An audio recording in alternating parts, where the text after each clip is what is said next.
there was the Marshall Fire, and it was catastrophic. This devastating wildfire in late 2021 destroyed over 500 homes in the area. And while some folks have rebuilt and returned, a lot of others just didn't, either because insurance didn't cover enough or they decided to start fresh somewhere else. Then there's the cost of living. The median home price in Louisville is currently sitting around 875,000. And for that price, you're still likely looking at homes that were built in the 80s or 90s.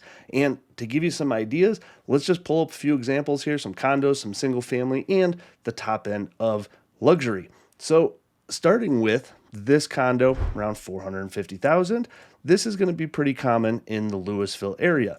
Nothing too flashy, pretty affordable for Louisville, everyday sort of condo. Single family wise, you got to get into the 800s, 900s to have any property with any sort of space to it with a couple thousand square feet. Now, this is on the nicer side, floors, doors, carpet, paint, new kitchen, new baths. It's a nice home, but in a lot of other areas, 850 would get you quite a bit more. But then there's the luxury side. At 2.6 million, Louisville tops out somewhere around 3 million, and only a couple sell every year in that price point.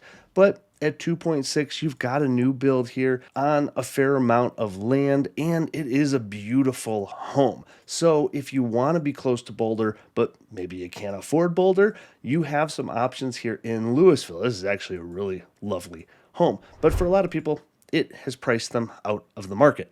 So there's also very little new construction here, and land is limited, so prices do stay high, and affordability keeps shrinking.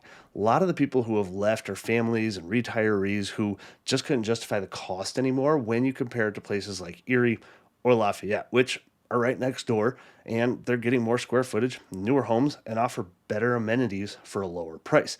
Now, don't get me wrong, Louisville is still a great place to live, but this population dip shows that even the most desirable suburbs aren't immune to big changes, especially when affordability and rebuilding challenges come into play.